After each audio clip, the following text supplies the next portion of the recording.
commenced message this week will be titled Mass Sacrifices for Socialism. We got, mask wearing, shutdowns, increasing government control. These things all appear to be America's introductory course, crash course, even if you would, to socialism. All this stuff's going on. It's teaching people to have a socialist mentality. They say things like, well, freedom is not more important than loving your neighbor. Well, if that were true, and if people like Governor Walz actually cared about saving lives, they say one life is too much to lose. If they actually believed that, they would be fighting to stop abortion right now. They would have been fighting to stop abortion yesterday. But we know that's not the case. This is all about government control, pure and simple. I posted this comment on Facebook this week. I said, socialism always demands sacrifices by the masses for the common good, while Christianity only requires the sacrifice of a few for the benefit of many. You think about that. All throughout the Bible, God taught that principle. Only a few sacrifice for the benefit of many, rather than this mass suffering. Everybody suffers for the good of a few. That's what they're trying to tell us.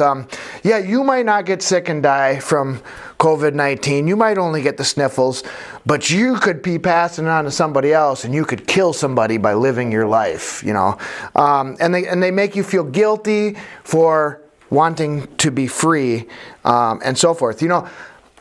Jesus died. He took on the sins of the world. He didn't require that everybody else die for their sins. This is a hard statement to say. But if I was an old person, and I'm not yet, I would hope that I would have, if I was an old person or I had a pre-existing health condition, I'm hoping that I would have then I would have the mindset that, hey, if this thing takes me out and I die, I'm not going to tell my relatives to get on TV and tell everybody to not live their lives because Grandpa Heath died, I wouldn't want them to do that. I'd want to say, hey, this plague that we're having, it's not even that big of one, but it does affect older people. Obviously, God is allowing it right now, and it's for His purposes.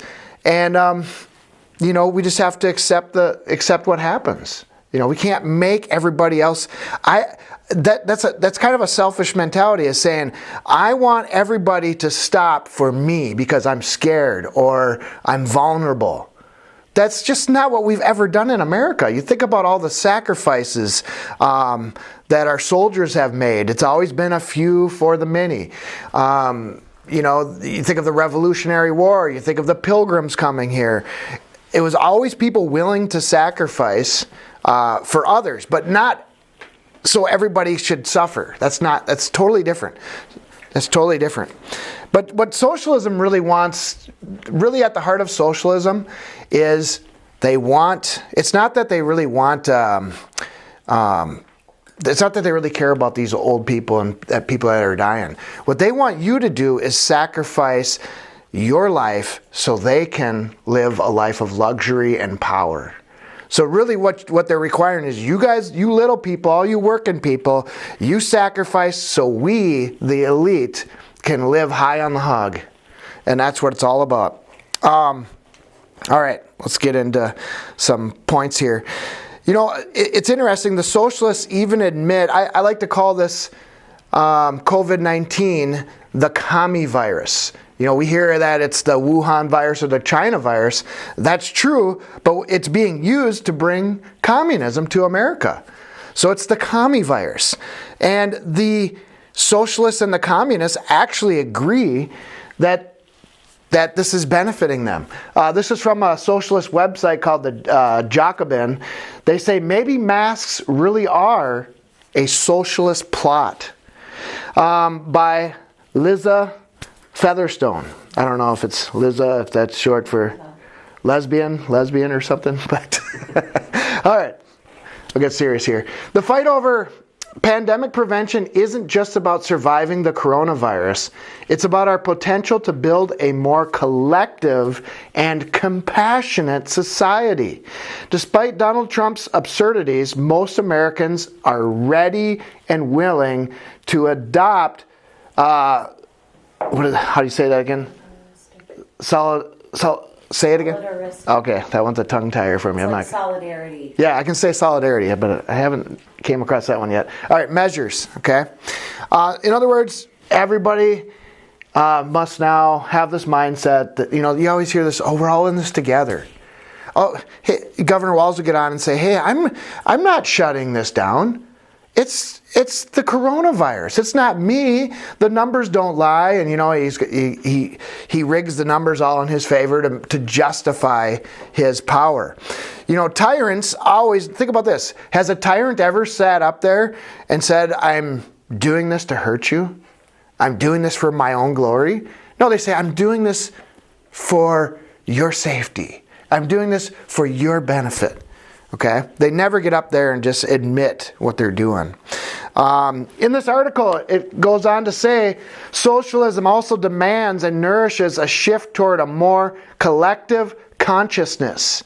Communist schooling has always consciously promoted this, emphasizing, for example, shared responsibility for the collective space. And it goes on. So again, back to mask wearing.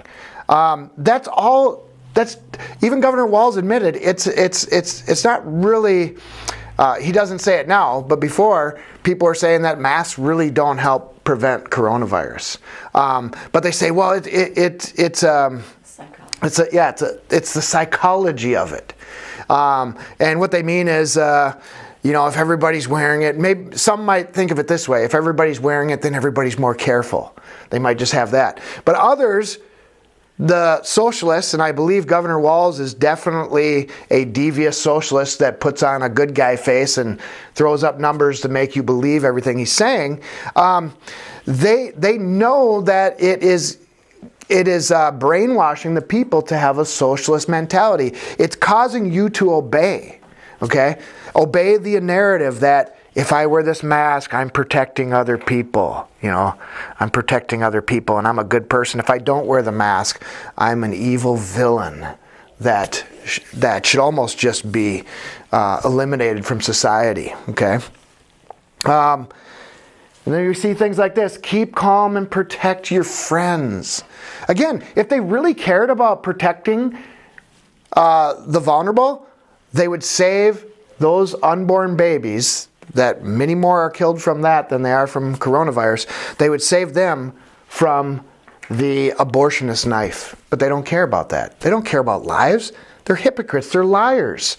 They care about brainwashing you to fall in line. Okay? To fall in line with the socialist collective mindset.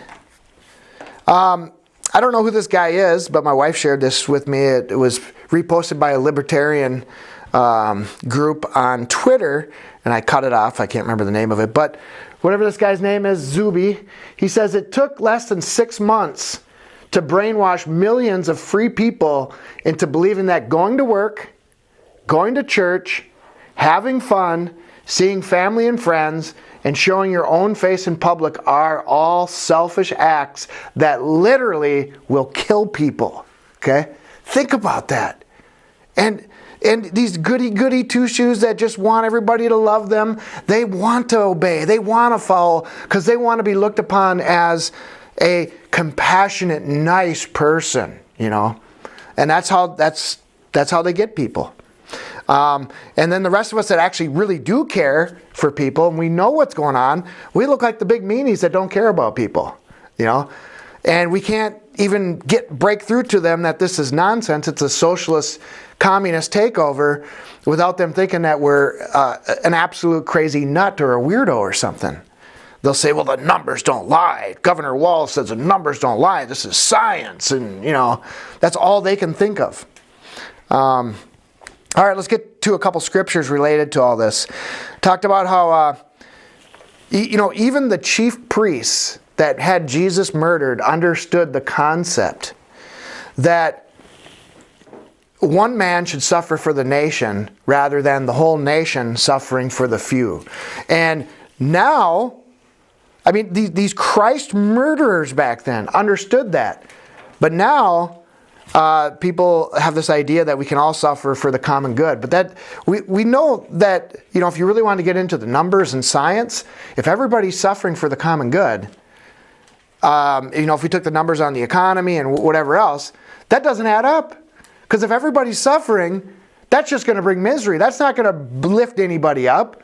If everybody sacrifices, then everybody suffers. If a few sacrifice for the benefit of others, then it's a better ratio, right? It's a better ratio. So if we want to talk to Governor Walz about math, let's get back. We should teach him a little elementary lesson on ratios. John 11, verse 47 says, "Then gathered the chief priests and the Pharisees a council and said, What do we, for this man doeth many miracles?" What are we going to do about this guy? He's doing many miracles. Now, this is one of the reasons why they had him killed, actually. Think about this. They said, if we let him alone, all men will believe on him. They would lose their power, right? And the Romans shall come and take away both our place and nation. Okay? So they thought, hey, if everybody starts believing on Jesus, we're going to lose our nation. Verse 49, and one of them, now think about this, these are the elite. This is the establishment. And Jesus was a non-establishment figure, challenging their power, and they wouldn't have that. And one of them, named Caiaphas, being the high priest that same year, said unto them, You know nothing at all, nor consider that it is expedient for us that one man should die for the people, and that the whole nation perish not. So, again, the reason why I'm going here is that even the high priest Caiaphas had enough wisdom to know, even though he applied it in a devious way, but he was fulfilling prophecy. Caiaphas was. God was directing him. I mean, it was written that Caiaphas would do this. Why? So that one man would die for the benefit of the nation. One man that would die for the sins of the world. 51, and this spake he not of himself, but being high priest that year, he prophesied that Jesus should die for that nation. And not for that nation only, but that he should gather together in one. Now check this out, that he should gather together in one the children of God that were scattered abroad. Now, I'm not going to go into this. I always talk about it. I bring it up because it's so important. The 10 lost tribes from the northern kingdom of Israel is what he's referring to. The lost children of God that were scattered abroad. For whatever reason, these guys were afraid for whatever reason here, let me go back. These guys weren't afraid that he was going to gather the children of God. This is what he was prophesying, okay? And that not for that nation only, but that he should gather together in one the children of God that were scattered abroad, okay? So that was a prophecy of the high priest. Hebrews chapter 9, verse 28. So Christ was once offered to bear the sins of many, and unto them that look for him shall appear the second time without sin unto salvation. Again, one man to save the nation. Okay, why we have militaries and armies. We don't send all of our citizens over to fight a battle. We send the few. The Marines would say the few and the proud, right? I was in the Army, but it's a good slogan, the few and the proud, okay? If you're willing to do that, that's great, but you don't force everybody to do it. You take the people that are willing to make that sacrifice. Let me see here. Also, you think of, I mentioned soldiers, but also you think of those great men, the martyrs. There's a book called The Fox's Book of Martyrs. It's about all these martyrs throughout history. I believe it starts back in biblical times, from the book of Acts, all the way through the different kingdoms and nations in Europe. Of the few men and women that were willing to stand up for the truth, they sacrificed their lives for the benefit of many. Okay, why am I stressing that? Because socialism at its root, teaches the total opposite of what Christianity teaches. And it's a failure system. It never works. And I thought I had some other slides there, but I don't. All right. I think we'll take questions and comments. Well, one thing right off the bat is if they cared about not only the aborted babies, but the elderly in nursing homes that they decided to put COVID patients in. That ended, I don't know how many thousands and thousands died, I think, in New York, Michigan, that Walls even did it. I don't know to what extent, but I mean, talk about hypocrisy. I mean, people should be screaming that, the media should be screaming that every day on the news that these guys put COVID patients in nursing homes and it killed thousands and thousands and thousands of elderly. Well, and part of you wonders, like, did they do it on purpose to Right. make the numbers go up, to be able to have this vehicle to scare everybody? That's what I Because think, but- maybe the numbers weren't going up fast enough. Because And how could you be so stupid to do that? It just makes no sense. Let's put the sick with the most vulnerable. Even if they're not in the same room, and in some cases they were though. they're having the same caregiver, though. Yeah, it just, and nobody says anything about it other than in the conservative realms, you know, and the media that's conservative, which is small.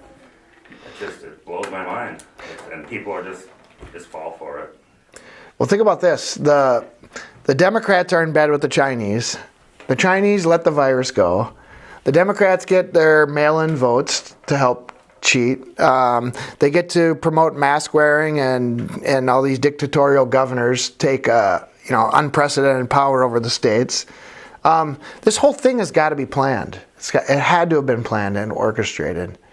And even the parts that aren't planned, they're so good at using, never letting a crisis go to waste. So they Yeah. see it happening and they're like, oh, look at this angle. We didn't even think about how we can use it for this. Like now the saying is build back better. You know, they're all using the same mantra. And it's all, you know, that socialist agenda. They ultimately want to tear everything down. They all talk about the Great Reset now. Yeah. And people have even openly said it, that we were planning on doing it. I can't remember who said it, but it was some guy that is in the know. So we were planning on doing all this before COVID, but this has just helped us immensely to make it happen quicker, which is basically reset everything, tear our economy down, make everybody obey us, and reset it the way we want it in a socialist, Marxist, communist, all the above. I mean, socialist now is almost too gentle of what they want to do. I mean, it's ridiculous. But so they're like, once again not letting this crisis go to waste, and it's not even a crisis anymore. No. Well, and forcing people into such financial turmoil that they're forced to depend on the government now. Yeah, now exactly. You need us. Oh, you need those checks, that extra money to get you back on your feet and to put food on your table. I mean, it's sickening. That's the whole reset, yeah. And then not everybody dependent on government. Yeah. And aside from the abortion lives, I mean, look at the depression and suicide. I mean, those numbers are crazy through the roof. You know, and amongst kids even. It's terrible. It's so sad how many kids are being like totally messed up by this. When you think about it, I mean, you think about 1776. They fought against a lot less tyranny than what we're experiencing today. I mean, we literally cannot even have our family members over to our house for Thanksgiving dinner, according to the governor's edict. Right. I mean, this is a total dictatorship. And here we are. It's hardly anybody's. I mean, people are murmuring and complaining about it, but it seems like we're not doing anything about it. We're just laying, Well, that's what we elect our politicians for, the Republicans and conservatives that are in the government in Minnesota here. They should be, I don't hear them doing much either. I mean, they've been trying to fight back against him a little bit, but I guess they don't have any power. But. Well, I think that's it. Yeah, the numbers. Because you hear about a couple of these sheriffs out in New York that have actually spoke out and said, no, they're not going to enforce these. They're unconstitutional. And I'm just like, I want to look up the sheriffs in our area. I mean, it's pretty red up here. And it would be nice to get some of those guys to, like, speak up. I mean, they were actually elected by us. We obviously did not elect Governor Walz. down there, these red counties up here. I want these sheriffs to step up and say something. That's the key. It should be. If you want to rule down over the city people that voted for you, fine. You know, like we said in the beginning, build a wall around the city. Y'all can do it how you want. But up here in red country, we did not. That's not what we voted for. Yeah. Yeah, that's a good point. I mean, there's so much going on with this that we could just go on and on forever because there's so many little nuances and angles that they're using, and it's just you feel helpless, and you don't want to be angry because that's another way Satan's winning. Yeah. Is I'm so angry it seems like now, and it's just not. That's not godly. That's not. I mean, it's somewhat righteous indignation, but I'm just so sick of being frustrated and angry and wondering why are these people getting away with it, and what can we do? And I don't know. It's frustrating. But. Yeah. I think the one thing that we have the power to do, and being that we can't, we don't have the numbers in Minnesota in government to take away Walz's power, but the people still have the power to resist, to disobey, civil disobedience, as well as like my wife was talking about. Getting the sheriffs because the sheriffs are the chief law enforcement people on the local level. I mean, they're supposed to uphold the Constitution. So no matter what, Tim Walz says, or what's his other communist buddy? Keith Ellison. No matter what they say, they took an oath to uphold the Constitution. So if it's coming from the top to violate our Constitution, it's the duty of the sheriffs and the law enforcement officers to disobey. And I think that's what really needs to happen at this point. But anyways.